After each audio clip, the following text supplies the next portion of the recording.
I'm now going to introduce our first speaker, and I'll then introduce Vicky later, but I'm actually going to have to put glasses on because Rob Gell's CV is so extensive that I actually can't get it wrong, and so I'm going to have to read this because in terms of the contributions today, as we're articulating, both Vicky and Rob are here as experts. They're not here as politicians, they're not here to canvass votes, they're not here to pack, and I'll just reiterate that, but it is worth reiterating and just putting on the record the expertise that we have in the room.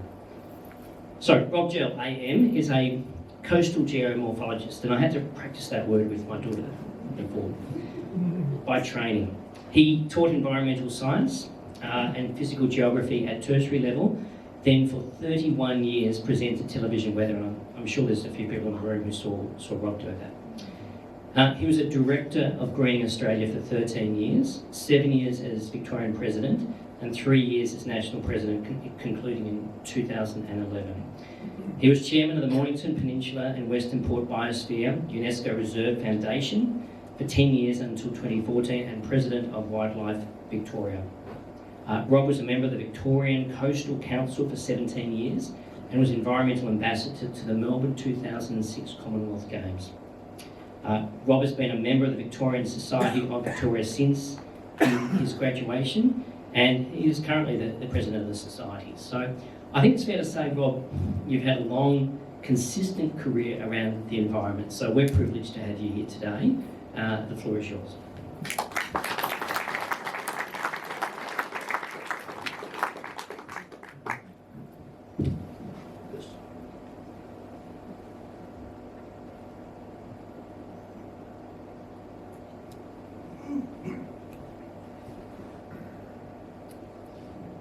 Thank you, Gordon, and thank you for having me to come to speak to you tonight.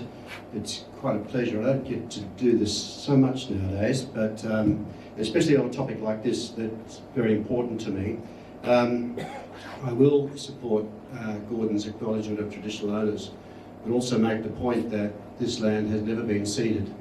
It's still Aboriginal country and always will be.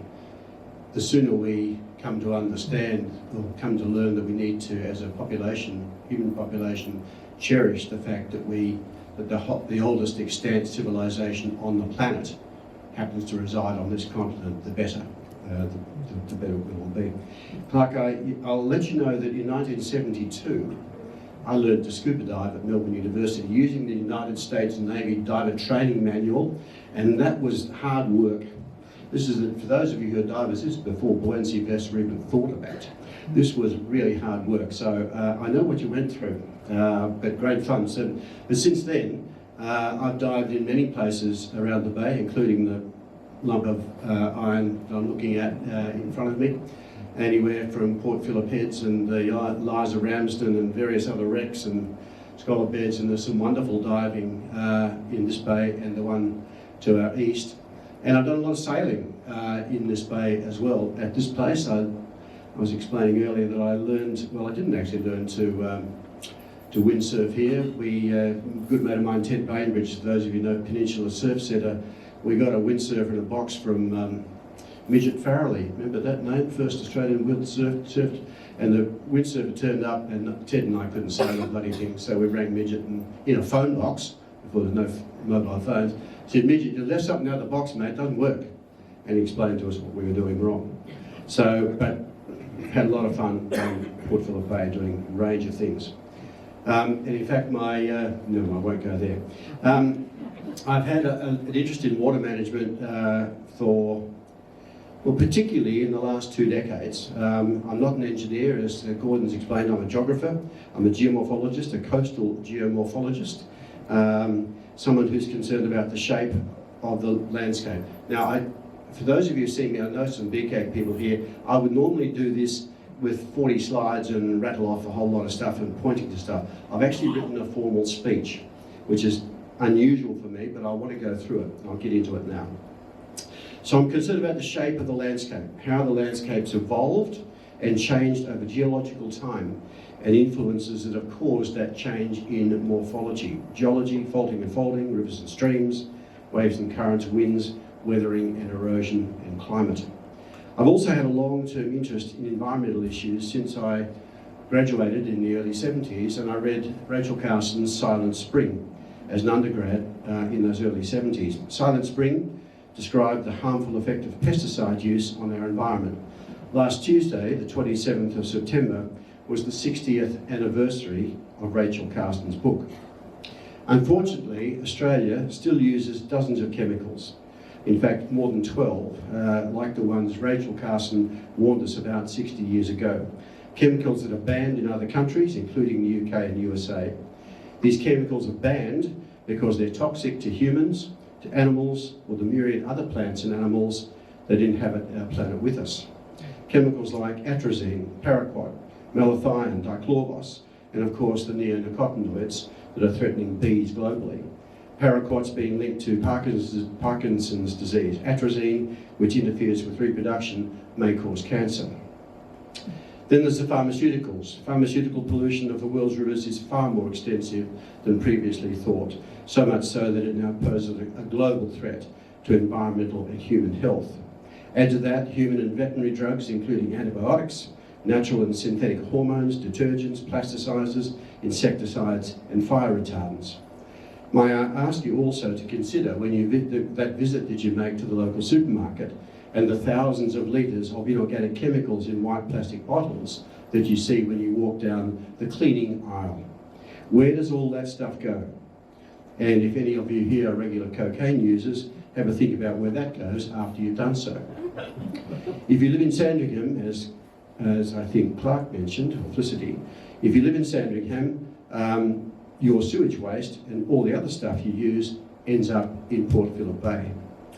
A lot of these chemicals end up in our sewer system. They either go through our bodies into the toilet or off the kitchen bench and are washed down into the sink or the shower or down the gutter in the stormwater drain.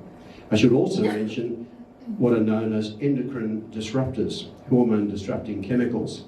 The endocrine system is the network of glands that produce all the hormones used by our bodies. In addition to the well-known sex hormones like testosterone and estrogen, the endocrine system also secretes important hormones like insulin and adrenaline. Endocrine disruptors are chemicals that interfere with this system. They're also known as endocrine disrupting chemicals, or EDCs. They're things like PFAS, you've heard a lot about that, dioxins, things in plastics, things in soap, things in pesticides, fungicides and herbicides. They all disrupt our endocrine system and they're all around us. They accumulate in human fat tissue and can have effects on obesity, diabetes, reproduction, breast cancer, ovarian cancer, thyroid problems, and problems with the prostate. Endocrine disruptors may be associated with the development of learning disabilities, severe attention deficit disorder, cognitive and brain development, and problems and deformations of the body. So what does all this have to do with the Port Phillip Bay Environmental Forum? The point is that all these things are used by humans, escape to the environment, or are flushed down our toilets and end up in our sewage treatment plants. The biggest in Victoria is Melbourne Water Corporation's Western Treatment Plant at Werribee, and that discharges to Port Phillip Bay. It's difficult to find out the exact numbers, but the volume of treated sewage that is discharged to Port Phillip Bay each year is about 140 gigalitres. That's 140 billion litres. That sewage has only undergone secondary treatment. That's better than primary treatment. Secondary treatment often uses biofiltration, aeration and oxidation ponds to allow for safer release into the local environment. It's not tertiary treatment though, that's utilised elsewhere in the world to raise the quality of the water to domestic and industrial standards or to meet specific requirements around the safe discharge of water. Tertiary treatment involves the removal of pathogens, ensuring that water is safe for drinking purposes. This is not what is done at Werribee. The outfall water is full of nitrates and all the other stuff that I've mentioned earlier that we don't even measure. In many ways, the Western Treatment Plant at Werribee and the other major treatment plant at Carrum that discharges at Bogues Rocks at Gunnamatta into Bass Strait represent the ecological footprint of Melbourne's human population.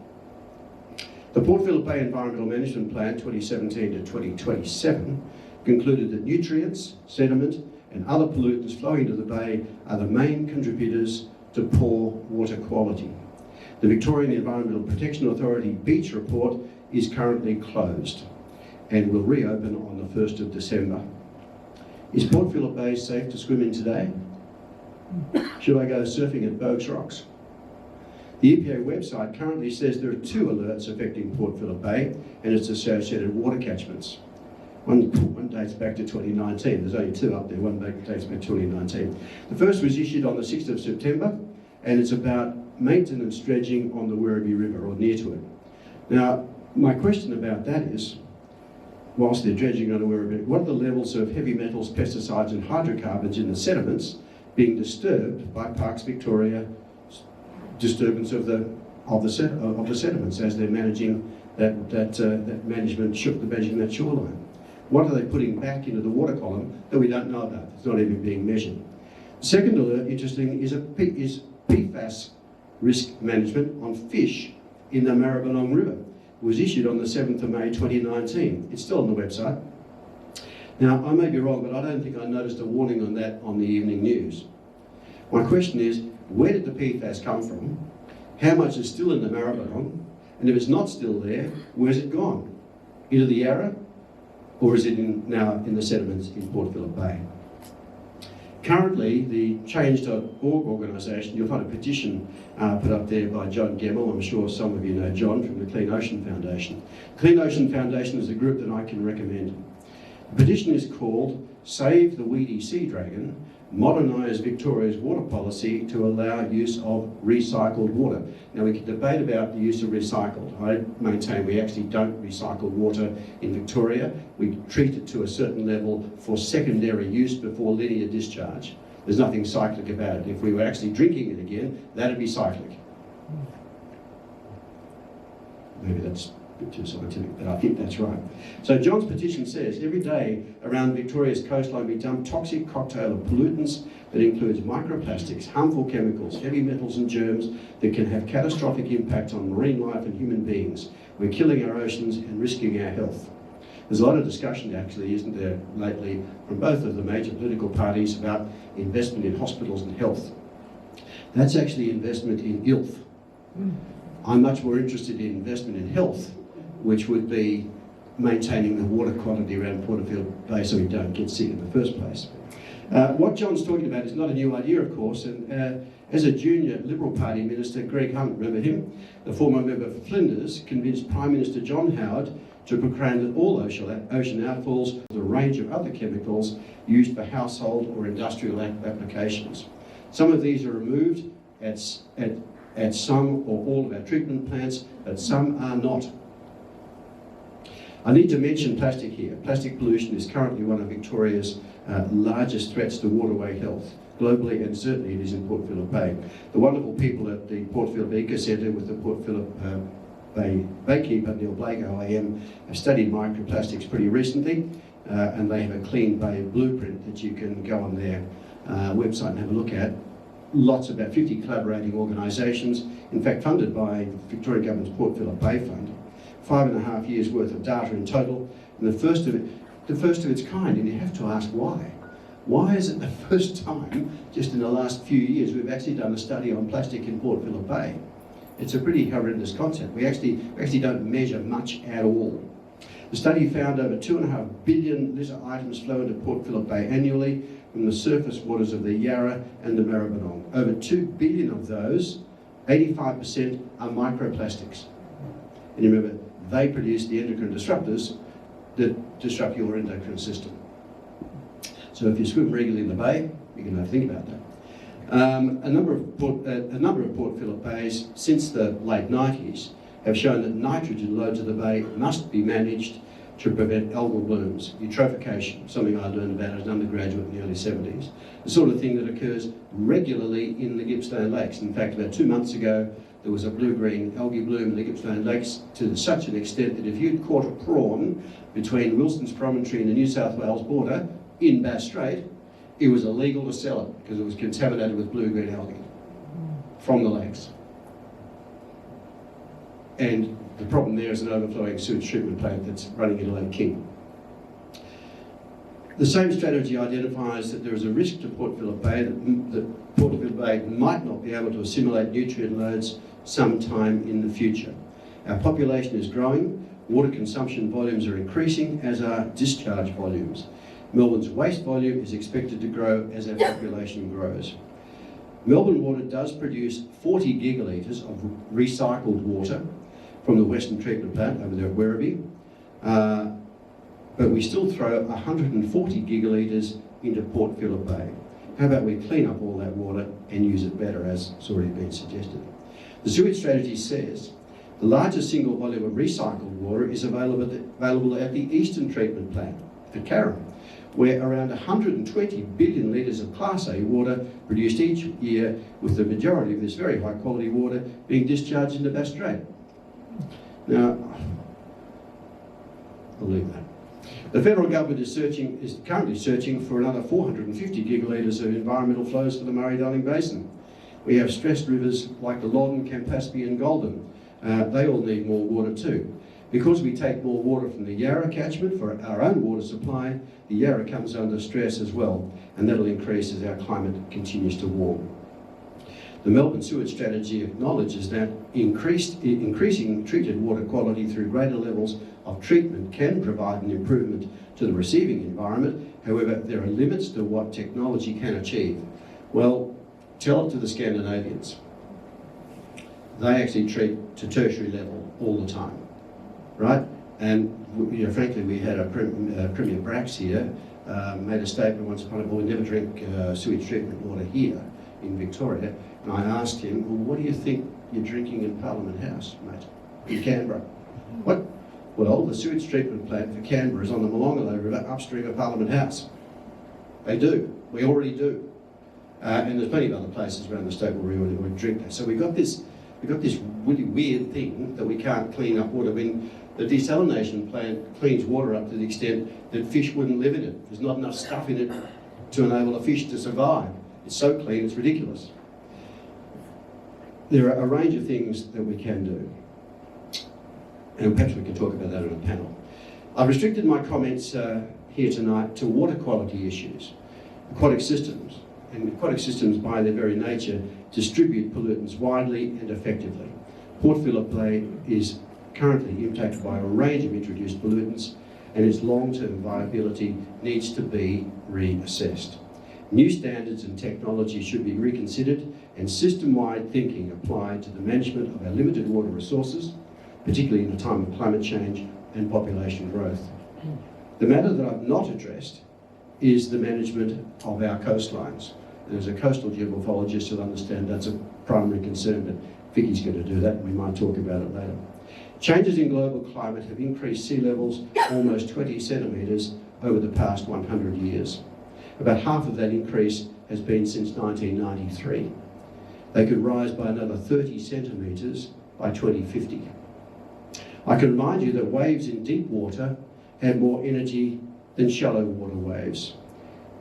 And you can see that with increased storms, likely we now have a significant problem to reassess. The long-term protection of legacy coastal structures will be very costly and unlikely to be successful. Coupled with what we've learned from the recent National State of the Environment report, our most valued and productive environments, our coasts, need proactive collaborations and governance to protect and sustain their natural, cultural and social richness.